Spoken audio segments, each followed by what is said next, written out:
దేవుని ప్రేమ అనేది నిజంగా అర్థమైతే మౌనంగా అసలు ఉండలేదు. దేవుని గురించి ప్రకటించకుండా ఈ భూమి మీద పుట్టే ప్రతి మనిషి కూడా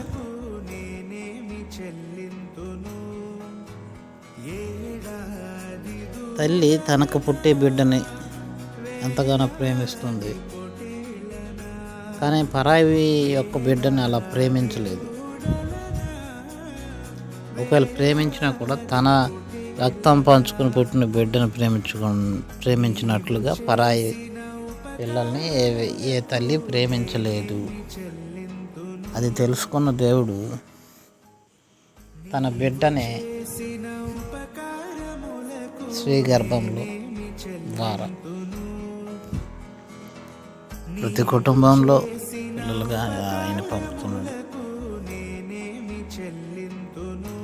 ఆ ప్రేమ అనేది చాలా గొప్ప ప్రేమ.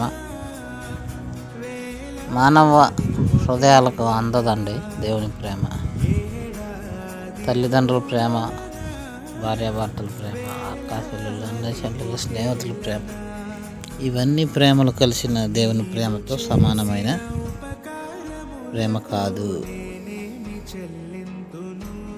ఎందుకంటే బైబిల్ చెప్పేది దేవుడు ప్రేమ అయి ఉన్నాడు అని చెబుతుంది.